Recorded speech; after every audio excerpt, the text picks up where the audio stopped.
Hi, everyone. Welcome to Bonding with Ashley. Today, we have a very special guest, my dear friend, Daniella Rosa.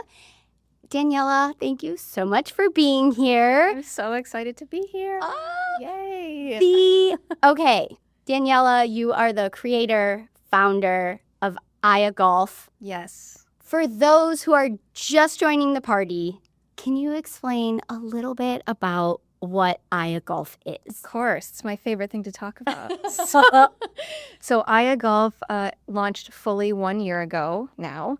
It's a women's Congrats. golf apparel and lifestyle brand that I am super excited about to bring to the world. So it's more of a New York street style and sportswear style for the golf course for women, which doesn't exist, believe it or not, to this day. Until now. Yeah, so I'm here to bring it to the world, and I'm so excited about it. We're so excited for you to share your journey. I think one of the things that I have found so fascinating is I have had the privilege of watching you grow this over the last year. You and I met a few years ago at an event, Yes. which was so fun. I just love how these chance meetings come about.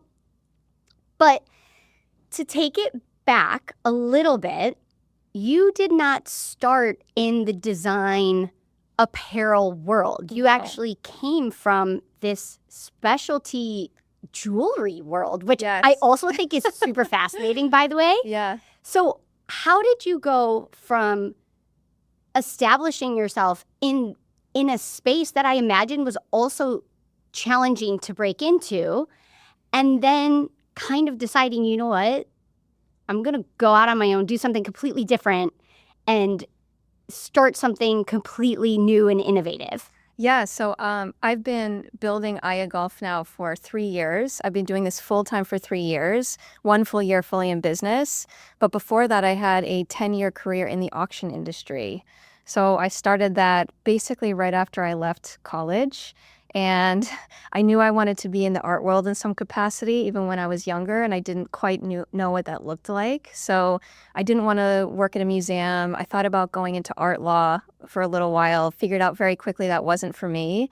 And I found the auction industry kind of randomly, and I fell in love with it immediately. So it's very fast paced. It's basically unregulated still to this day. It's very cyclical. You get to see art, jewelry, watches, travel the world, meet the most interesting people, and I just fell in love with the industry. So I did that for a number of years in both Chicago and New York City, which I loved.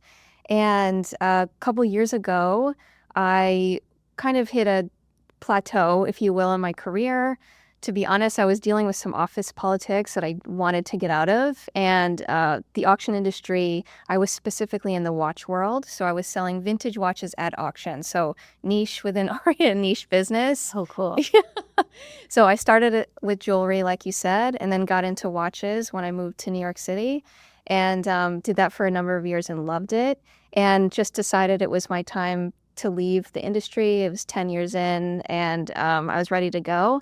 And I kind of had this aha moment a number of years ago. It was July 2021 now, which is crazy to say. Gosh, I know. Like, we're in 2025. It's right? Yeah. wild. And I was out west with my family for a vacation, and we were going to play golf, thinking about playing golf. So we were at a country club out there, and in the pro shop, I wanted something cool that said Colorado on it. We were in Colorado to take home with me to New York. And at this point, I had been playing golf for over 20 years. So I used to play competitively when I was younger, and now just socially. I didn't know that. Yes. I feel like I know a great deal about you, and I did not know that Yes. piece of it. Yes. I've been playing for a long time. Oh my This is a gosh. new thing. This Yes. is a new thing for me. And so when I was at this pro shop and I was looking for something fun that said Colorado on it, I couldn't find anything I liked in this pro shop. Everything was the same collared shirt, the same ugly skirt and shorts that I've been seeing for years and years and years. The patterns were horrendous. The fits were even worse. Everything was basically on sale because no one wanted them. All the women's stuff is disgusting. Good observation. Everything, all the women's gear When they're on is sale. gross. Yeah. Yes, Exactly. It was so gross. And so I said, why don't I go to the kids section just to take a look? And I went to the kids section and I found this little girl's shirt.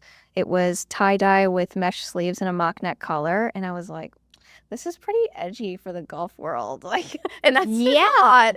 That says a lot. So I held it up and I said, if this was in my size, I'd buy 10 of them. And it was just like everything in my life clicked at that moment. I knew I was going to leave the auction industry. I've been playing golf for a long time. I've been a consumer for a number of years. I know the space. I am my target market. I've wanted to go out on my own in some capacity, and I didn't know what that looked like yet. And I was like, why don't I try to create golf apparel that I would actually buy and wear that's in my style and hope that other people like it? And not in the children's section. Not in the children's section. So 6 months later, I quit my real job, if you will, and I've been doing this full-time ever since. Oh my gosh. I think, there's so many things that I feel like I want to touch on. The competitive golf career, Yeah. do you feel like, did that, because if you're competing competitively, I imagine, I don't know, I don't come from the golf world. I'm very much a novice in terms of golf. But I imagine when you were going to a tournament or you were playing, I imagine there's rules on things that you have to wear, like your apparel and what you could wear and what you couldn't wear. I always feel like we hear about Serena Williams, who her tennis style is just so amazing. And, Nike tries to match her energy and her design with her clothing. And so did competing competitively and maybe having to adhere to some of those things, did that also fuel some of these ideas and spark creativity for you when these ideas were coming about? Definitely. I would say, first of all, I've never, up to that point, I had never felt good in what I was wearing. Honest to God, I had never felt good in what I was wearing on the course. And that also affects your mindset when you're playing, right? If you feel like you don't look good, you're going to play differently, and it's something you think about. And no matter what people say, people think about it. Their appearance, how they feel. How they feel. So true. I think people, we can sit here and pretend that but there is a confidence to that. Right, exactly. It's funny, like if you're going into anything competitive, you want to feel your best self. Yeah. And so whether that's wearing your favorite lip gloss, whether that's wearing your favorite shoes or your favorite outfit and feeling good in that is only going to enhance your performance. And I think people forget that. Of course, you can throw on anything and let your talent shine through. But if you feel like you need like a little oomph or something, it makes such a big difference. It's more about feeling like you're in your own skin, right? I felt like I was putting on some type of like Lego clothing every time I played golf, right? I never felt like myself ever. And I would just have to turn that part off to be like, I hate what I'm wearing, but I'm still going to go out there and try to crush it and all this stuff. So that was part one. And then part two is that it actually gave me an edge when I was creating my line, because I know what's required at these traditional golf clubs. So a lot of people will go into creating golf apparel, and it is too short for certain clubs. It just is what it is. A lot of traditional clubs still to this day require a certain number of inches for men and women on the course. Okay. Whether that's shorts or shirts. That's what I was wondering.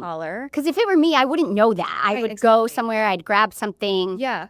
Head out onto the course. How would you know? Exactly. Right. Yes. Right. So I always create my pieces with that in mind, that I'm right on that line of in between traditional golf clubs and just your social, whether that's indoor golf or outdoor municipal golf, that my gear can be worn truly at both places, and you won't get, a red mark against you at these traditional clubs, but still look edgier and cool and still play by the rules, if you will. I love that because, again, like I said, for people who don't know those things, especially that can be so intimidating entering into the golf space, especially if it's your first time. And then can you imagine if you walked in and you didn't realize that there were rules and all of a sudden someone came up to you and said, sorry, you have to leave or you have to do that. Like, that would be that's an added layer of so ladies, gentlemen, check the rules. Go to AIEA Golf because they will take care of all of that for you. There we go. There we go. Love it. Exactly. The other thing that I found really interesting about what you said is kind of how you had this light bulb moment. Mm-hmm. I think for some people there's a moment or a knowing that something is the best step for you, the best decision. What was that like? Because sometimes I think too, we can have what we call, our intuition. Yeah. And it's telling us to do something. And sometimes maybe we ignore it because we're like, Yeah. is it actually telling me to do that? Or am I reading into this? Like, was it a exciting feeling, a fearful feeling? Like, I guess kind of what did that feel like for you? Yes, it was something I still think about to this day because it hasn't happened before then and it hasn't happened since. It's just, I think it was a God-sent moment that I had, truly. It was a spiritual moment. Everything in my life clicked as I was holding up this little girl's shirt for whatever reason. And you know how I knew the difference is because I felt this calm in my gut. It wasn't like an anxious fluttering up here. It was really like in my core. I felt this peace that I've never felt before. And I was like, I could be as afraid as I want and try to get in my head and talk myself out of it. But I know because I feel so calm in my body that this is exactly what I'm supposed to do. I was meant to come here. I was meant to have this moment and I was meant to act on it. It's frankly all that it was. Oh my God, I love it. I got like chills when you were saying that because I do think so many, especially women, like we are told, trust your intuition, trust your gut, all of these things. And there's so many different things out there that talk about that and how can you tune into that more. And I think kind of understanding that differentiation. I love that you talk about how calm you felt because I have read that is kind of the differentiation factor. And I think when certain things align. Yeah, exactly. And you have that moment. That's funny. That's interesting that you feel like you haven't had that since. Yeah. Certain things maybe have been close, but not to that extent. That was like life-changing. Almost like if I didn't take that step, something else would guide me there. It was truly spiritual for me. So you are on the right path. I feel that. Yes. I truly feel that. So in a lot of your decision-making process, you are the founder of this amazing company. You have to make decisions all the time.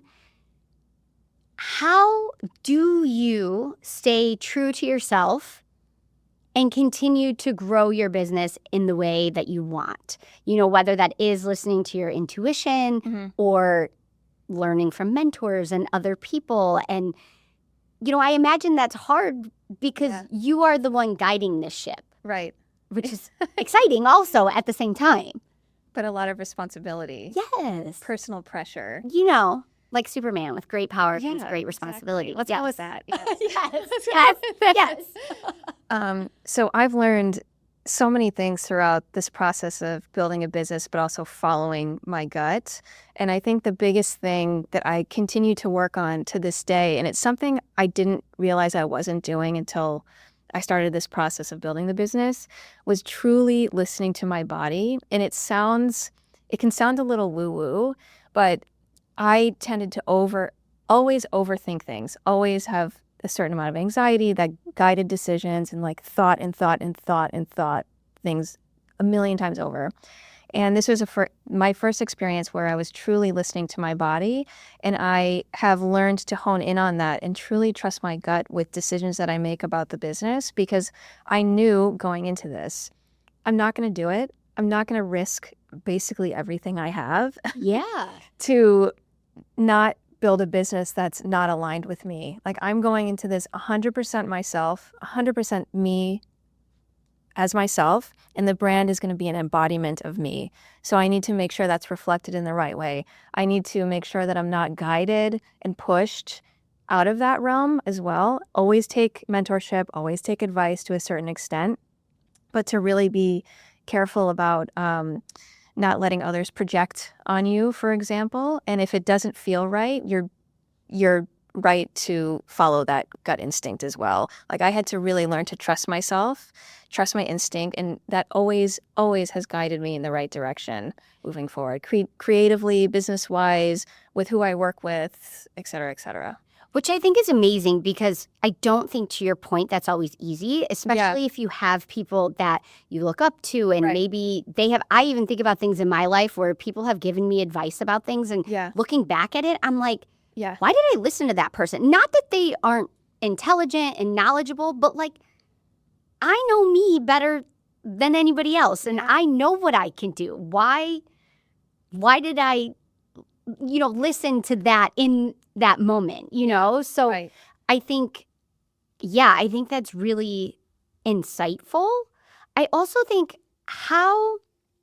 especially because you talk about really listening to your body, how do you also stay disciplined to your mission without also becoming overly excited? And you and I were chatting the other day, and I got super excited about ideas. And as I was sitting there thinking, I was like, Danielle, what about this? What about XYZ? Like, have you thought about this? And you're like, well, yeah, actually, I have. And, I've learned a lot of things in the last year, and some of those are going to guide me on where I'm going next. And sometimes I think for me, I'm like, oh my God, am I thinking 5 steps ahead? Like, how do you stay disciplined and true to yourself, and also knowing what's right for your business at that time frame? Because you were so kind to be like, well, I have thought about that. It is something maybe like, 5 years from now we'll dig into that. But right now, which I think is really important. Because I think people can go from 0 to 100 and miss all these things in between, and they might move fast, but do they also fail and not get to where they want to be? Yeah. That is something actually I dealt with almost at the beginning of building the business. So even when I was trademarking the name AIEA Golf, I thought, do I trademark AIEA Golf or do I straight go into AIEA Athletics? Yeah. Do I do another athleisure brand? I mean, that's a huge. That's actually what we were talking about. I was like, I was like, because I'm like, oh my God, I can envision all of these different things. And I'm like, oh, exactly. Yes. And it's hard.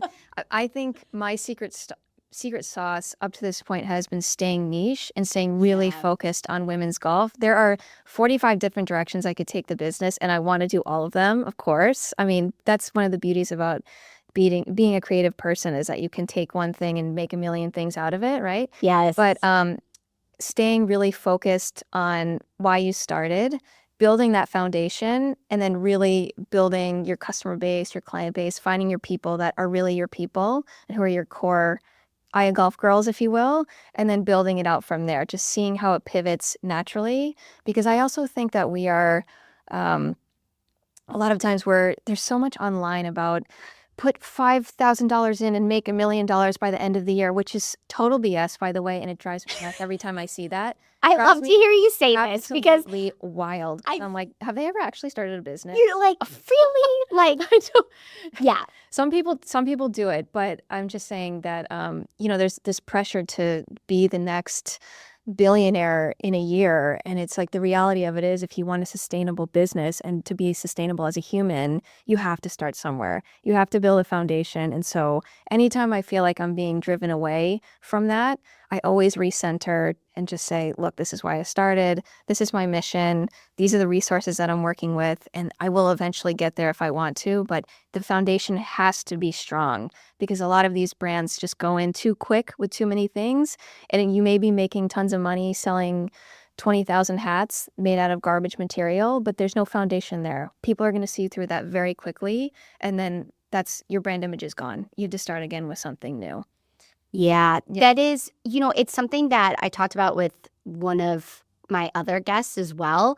And she talked about, really kind of staying true to what she knew, and then build from there.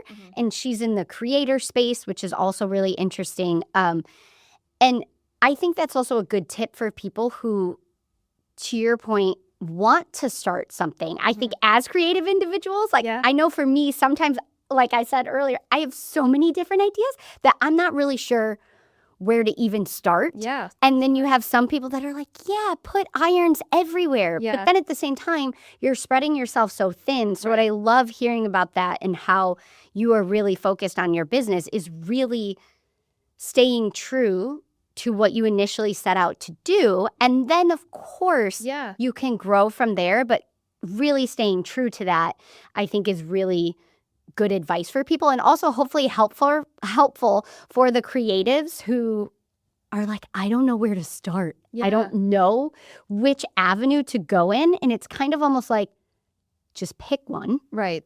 And go for it. Exactly. And see where it goes. Exactly. And that's the hardest part, is just starting. Yes. Taking that risk. I mean, this was so risky for any entrepreneur to do this. But I mean, I completely quit my job, my 9-to-5, a career I thought I was going to stay in for the rest of my life. And I was just like, let me see if I like this. Let me see if I could do this with zero experience, not knowing how to manufacture clothes, not knowing anything about the back end of the golf industry. And I was like, I am at a point in my life where I want to take a risk. I can. Yeah. I was lucky that I was able to do it. And, you learn a lot from that process too, about yourself and just how you can build a business from the ground up.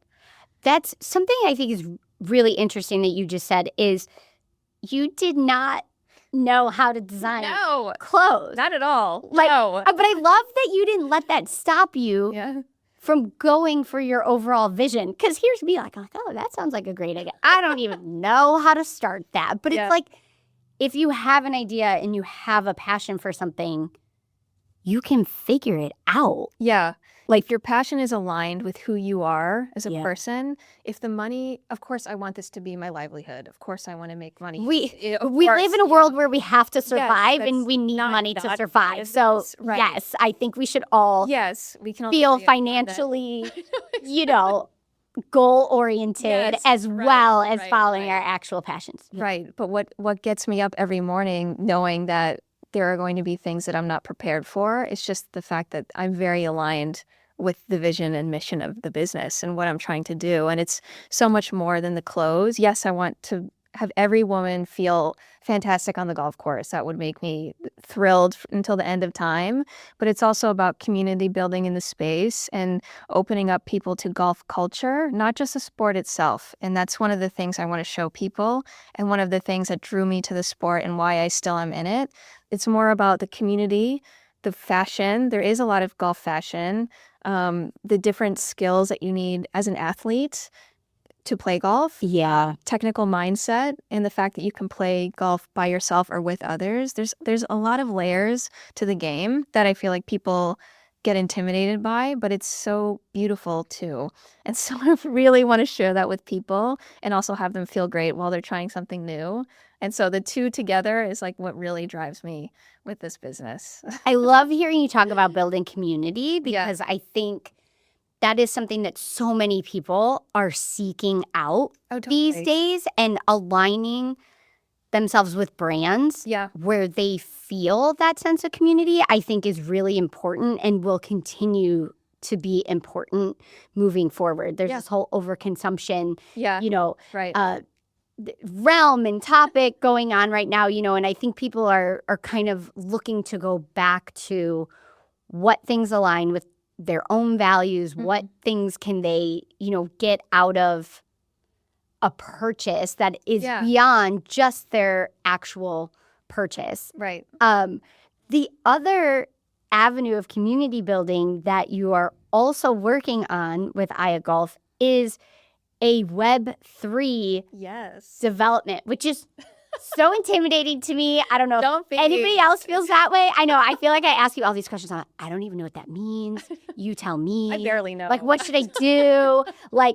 So what made you decide to add a Web3 component into your business? And how is that going? Like, are you still having fun with that? Like, what's happening with that? So I knew when I had the concept for this business that it was going to be, the clothing was one part of it, but also the community building, like you're saying, is the second part, and a very important part. And how I wanted to do that was integrating Web3 tech into the business. And why is because I have a personal interest in this space. I think it's so cool. It's the next generation of internet and how we're all going to be connected in 5 to 10 years from now.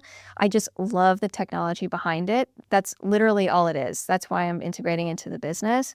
But there are a few other things within that I love. So first of all, it's new. It's new to the space. So for example, one of the ways I'm community building or planning on doing that this year is I'm actually chipping some of my garments. So what that means is I put Interesting. get ready to be Ooh. mind blown. Oh my gosh, yes. Okay, yes. Sorry, continue on. So I put a scannable chip, for example, in behind the logo of a puffer vest that I'm creating. And so what that will do is when the customer scans the chip or the AIEA Golf logo, they'll have access to this AIEA Golf ecosystem that I'm building that still is in the works. And I've done 5 iterations of it up to this point already, and I'm still figuring out what it looks like. But at the foundation, it'll give you a number of things right now. One, it'll show you the specs for the actual garment. So where it was produced, Interesting. what it's made of, where the fabrics came from, and it'll show you a traceability factor for that actual piece. Wow.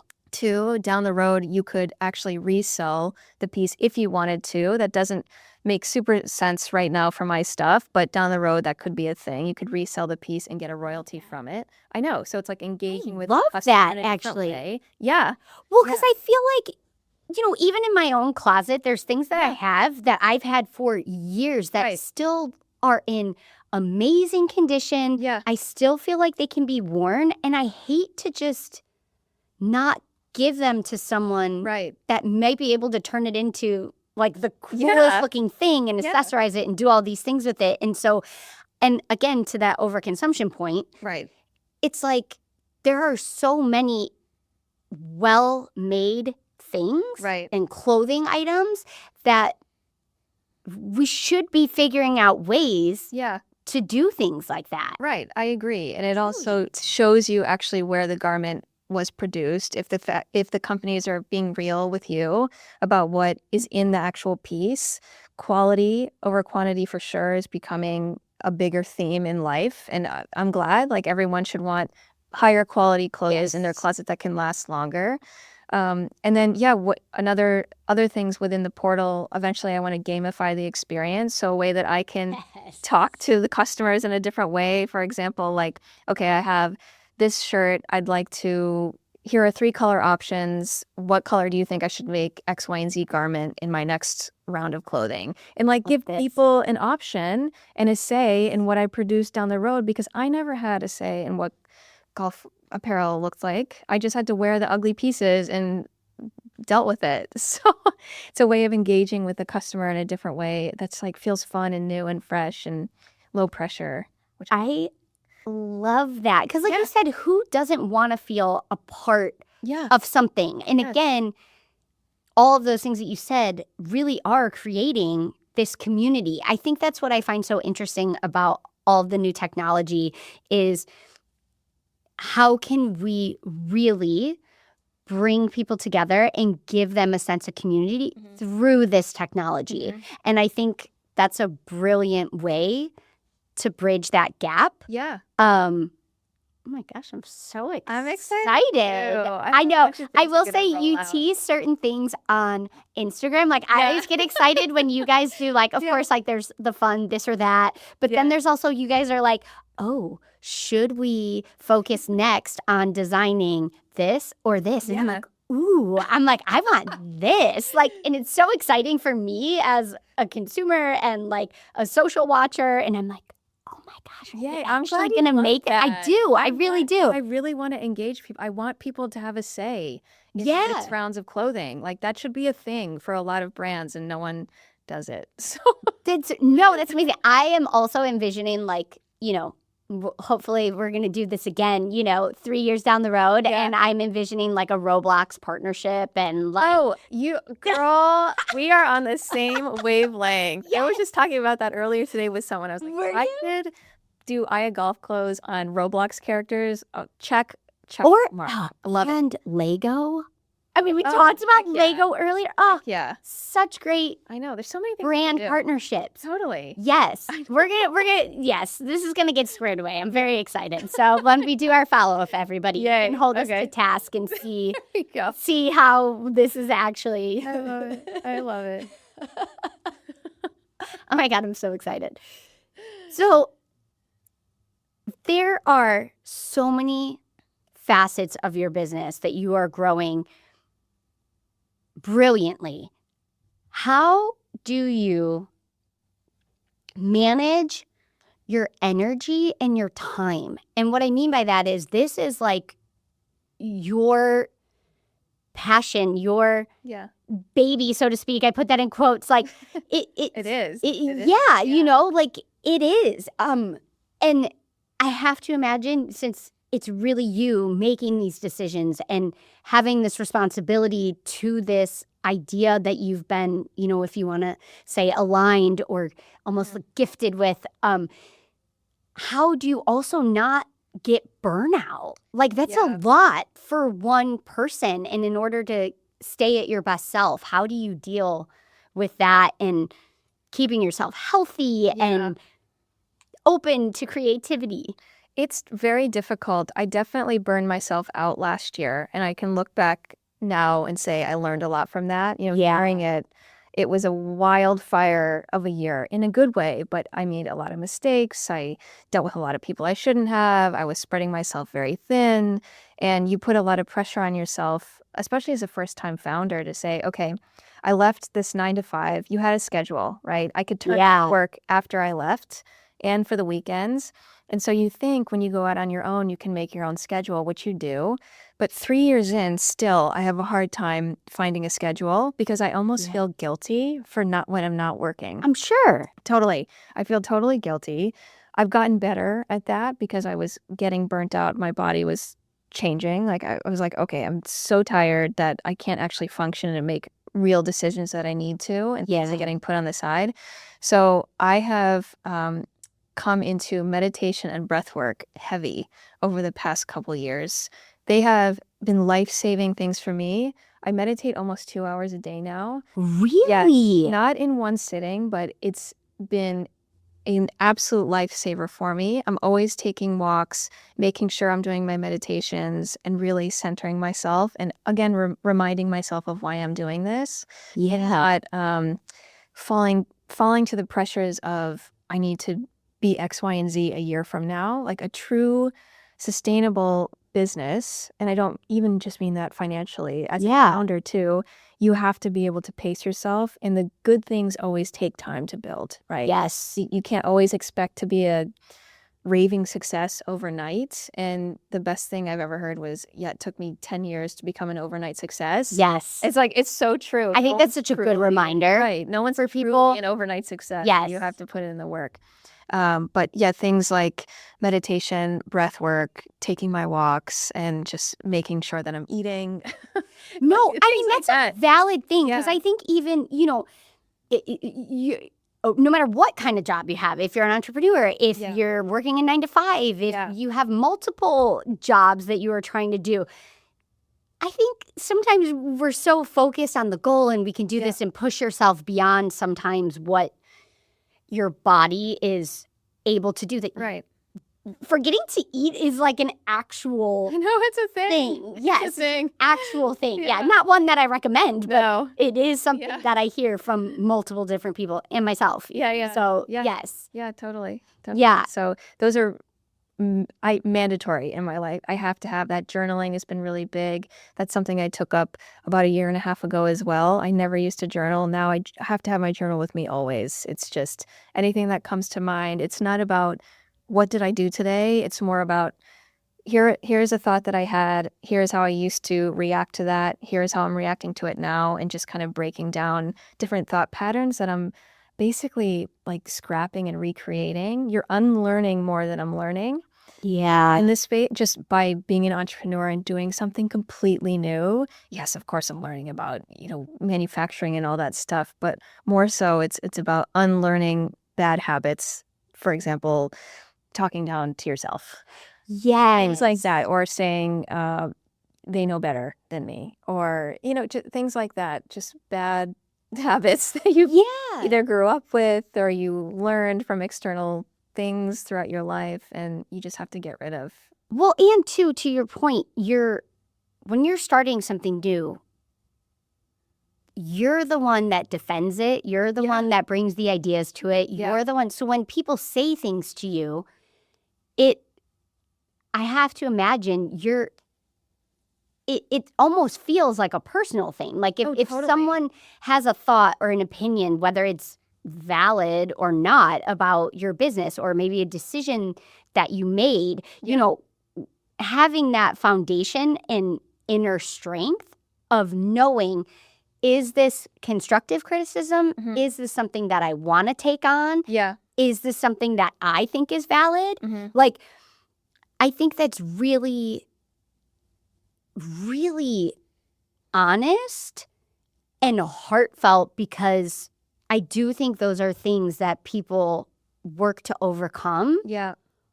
all the time, and figuring out the best way to do that. Because that was one thing that I was actually going to ask you is, you know, if you make a decision and maybe in your eyes or based on like your goals that you set for yourself, it failed or it didn't turn out the way you wanted it to, how do you keep yourself going? Because of course you could sit in that and you could be maybe so upset about one thing that didn't go right, and then all of a sudden a week has gone by and you've just stopped yourself maybe from the next best thing. Like, so how, I guess for you, do you feel like journaling and meditation even helps with that?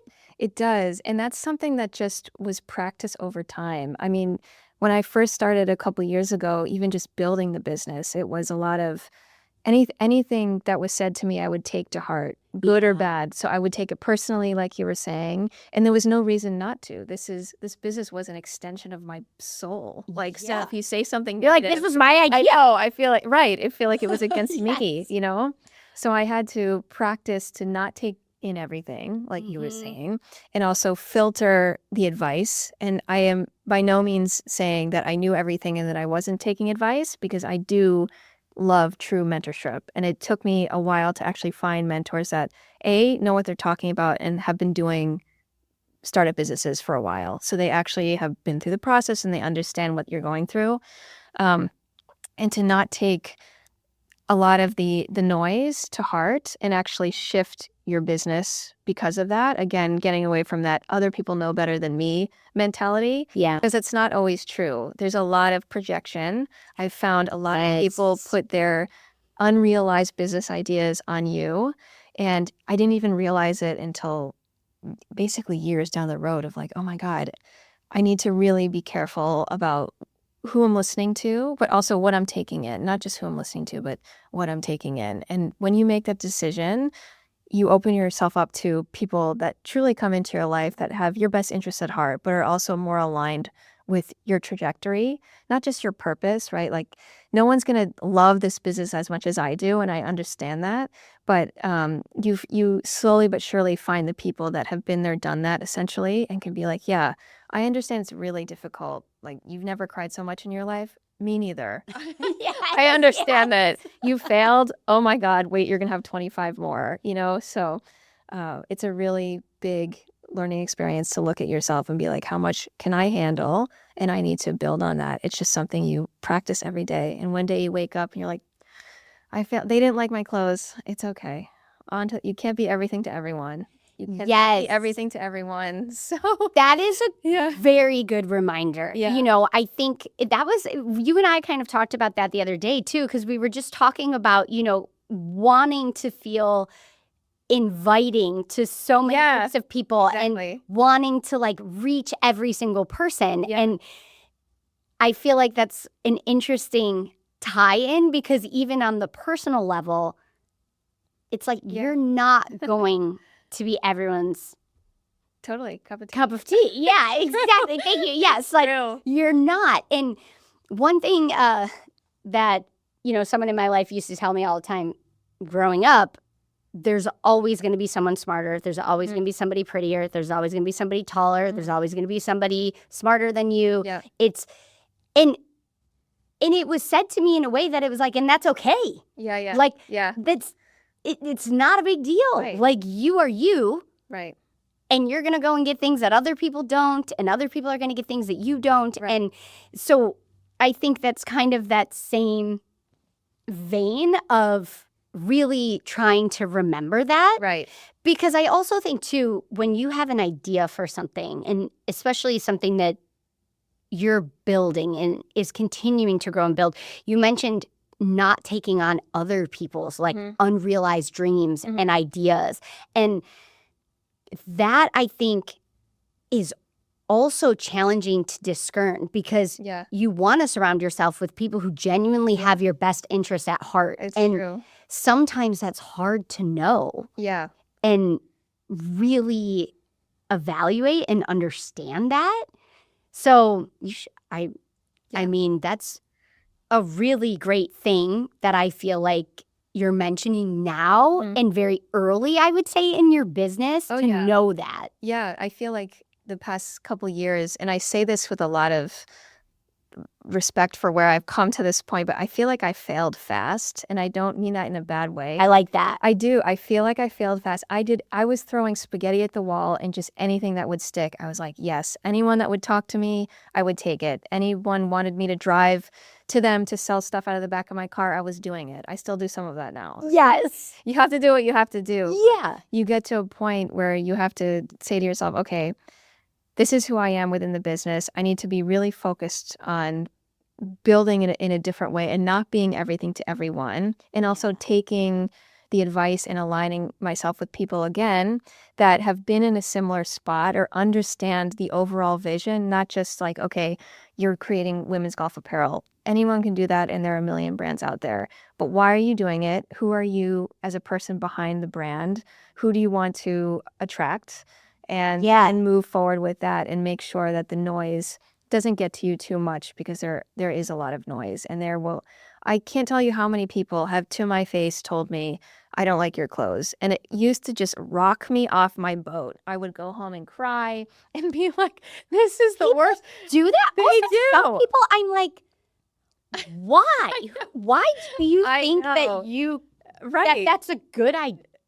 No, again, not saying that everybody has to like everything, but I know. Is that necessary? It's not necessary. But then you do the work and realize it's about them. It's not about you. Yes. It's not everyone's cup of tea. The clothes will never be everyone's cup of tea. And that's okay. That is okay. I made this brand for myself. I made the clothes for what I like to wear. Not everyone's going to like it, and that's okay. But a lot of people do. I do love it.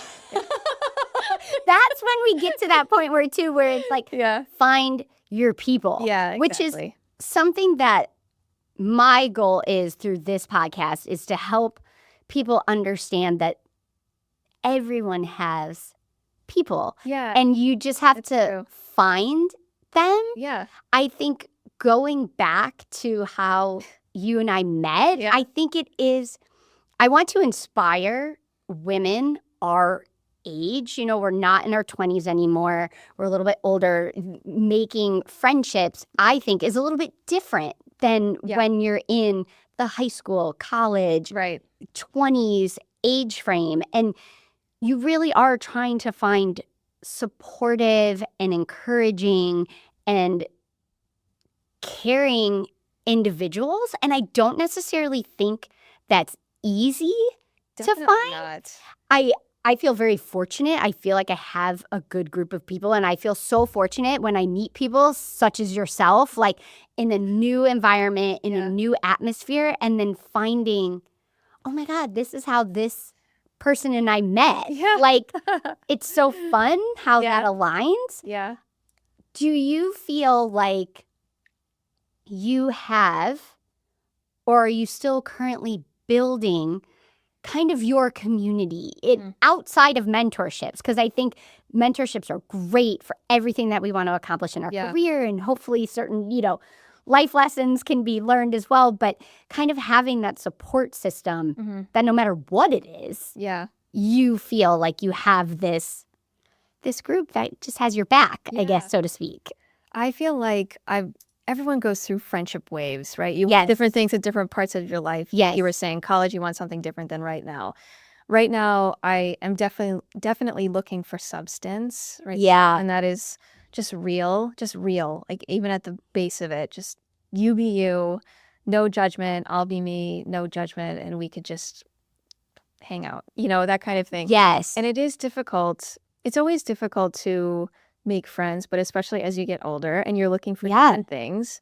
But I feel like when you're intentional about having certain types of people in your life, if you want certain values in your life, they will actually come. You'll end up finding those people naturally. Like I feel like when we met, it was like a love at first sight friendship fight. Yes, We just hit it yes, up it right was. away. Like we've known each other It forever. was. Yes. And we don't see each other all the time, but we just pick up where we left off. And that's a beautiful thing to me. Those are the friends that I want, not super needy or like, they're always, this and that. And we get it. We're both at different points in our careers and things like that. Yes.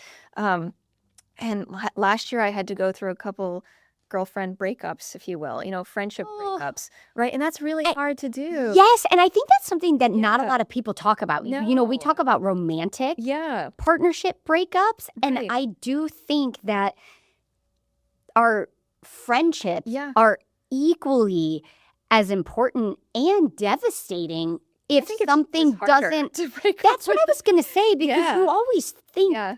like your friend is your friend. Right. Like, and yes, to your point, I'm going to jump backwards. Like, I feel the same way. You and I met, and it was just like, yeah, Yeah. we're going to be friends. Like, yeah. I think there's also a vulnerability that Right.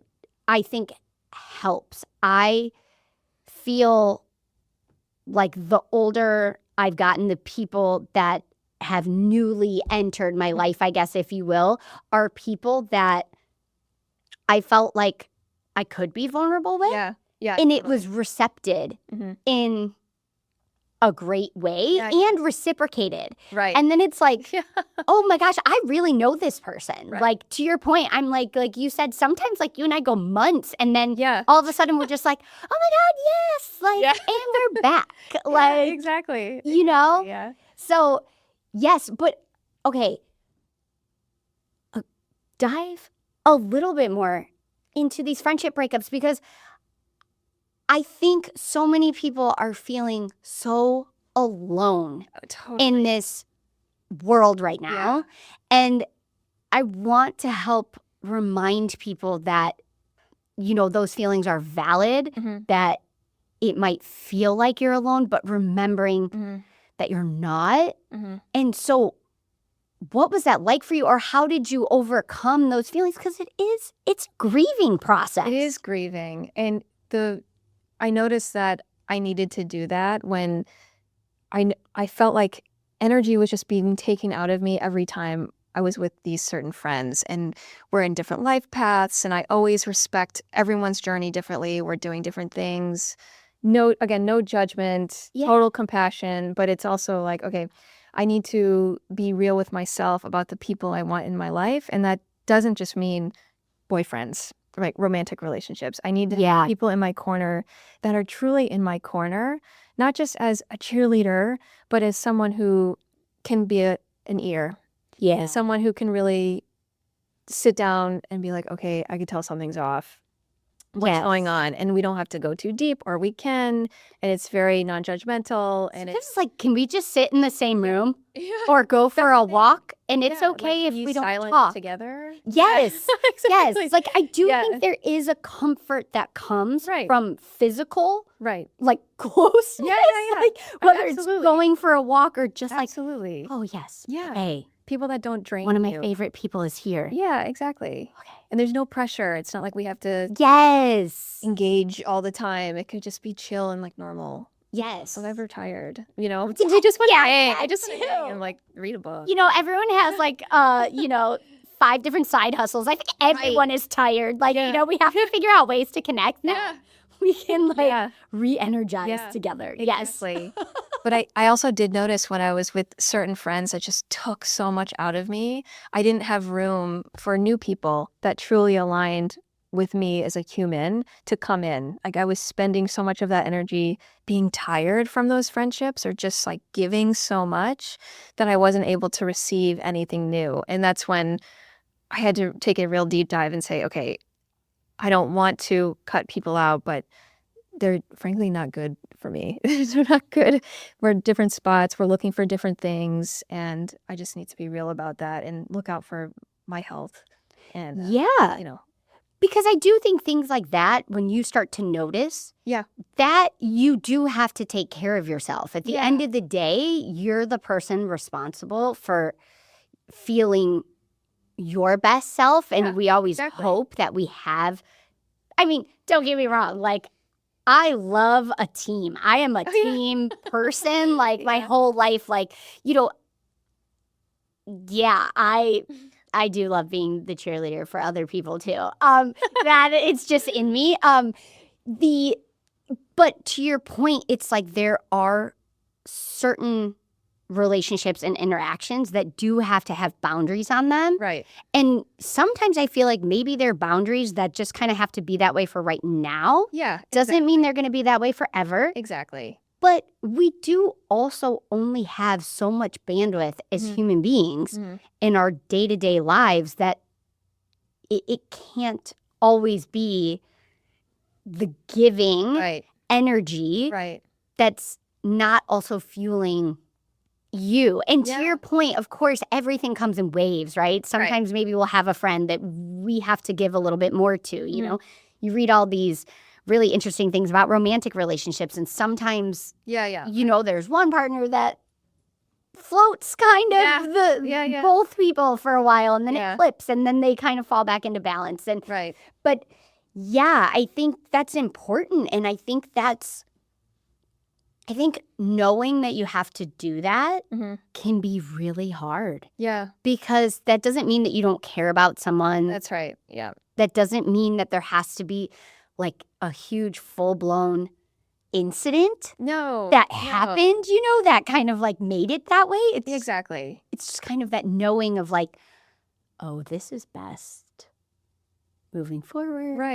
Right. Or and sometimes and that can still be sad even if you're the one making that decision. Exactly. It's really difficult, especially because it can be difficult to meet people that you love, you care about, and to make that decision to like let them go in a way, or separate for a moment is really hard, especially as women. I feel like too, we need connection. Everyone needs connection. Yes. As women, we all need connection, but I think true. Girlfriends, friends that are women, it's really important at any part of your journey, married, single, starting a business, being in a career for 10 years. You just need people in your corner.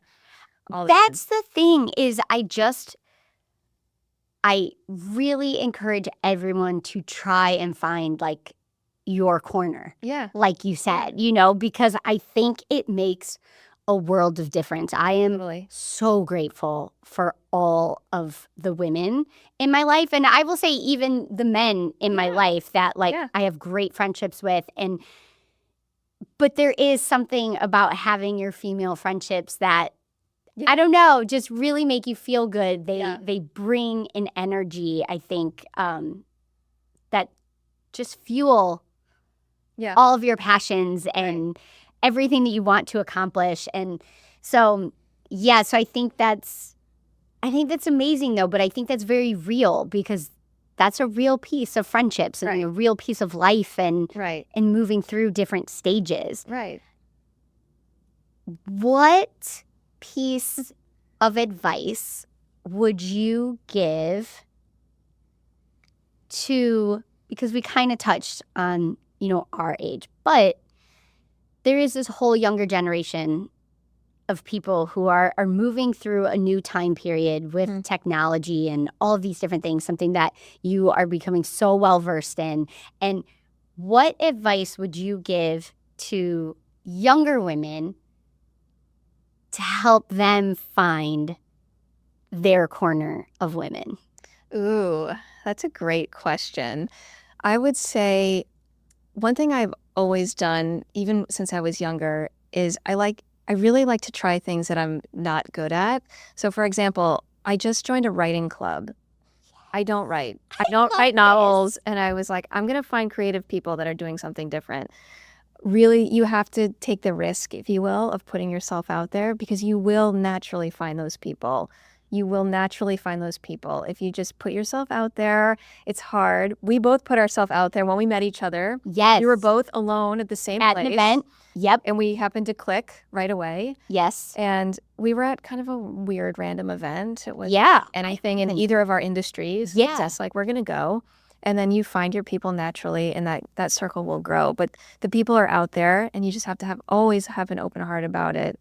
Be compassionate with yourself as you go through these friendship cycles, and recognize that you're learning something from them. Whether you're breaking up with a friend or meeting new friends, it's going to make you more of a whole person, and you're going to find your crew sooner than you think. So I love that. That was so good. I really, really like that. I think that's wonderful advice for actually anybody, but especially the younger ones just getting out of college, building their career, finding, their corner, if you will. Yes.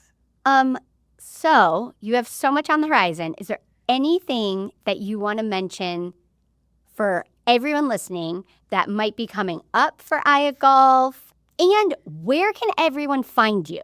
Yes. So you can find me at www.aiegolf.com. That's AIEA golf.com. Also on Instagram, Facebook, Pinterest, all of those. We're all there. And I have an amazing partnership coming up this year. We're going to launch it in June. I can't talk about it yet. Okay. But it's really exciting. I am super excited for this. It's going to be wild. It's totally different and weird, and I think it's going to hit really hard in a good way. This is so exciting. I feel like we're going to have to do a part 2 in the summer as it's announced so that everyone can deep dive see into it more. Yeah, I would love that. Oh my gosh. Okay. This is very exciting. I'm like, I'm going to guess maybe it's not Roblox yet. But everyone else, feel free to put your guesses in so we can see who's right. Maybe we'll get a prize. Yeah, someone who guesses the partnership correctly. Oh, I like that. I like that too. Yeah, that's golf pyramid fun, right? Yes. Okay. Yes, this is amazing. I love it. Well, thank you so much for joining me today. Honestly, there's no doubt that you have inspired so many different people by coming. So thank you so much and sharing your story and being vulnerable and open.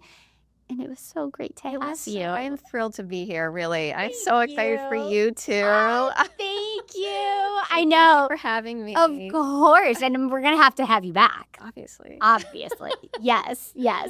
Well, thank you everyone for listening, and we'll see you the next time.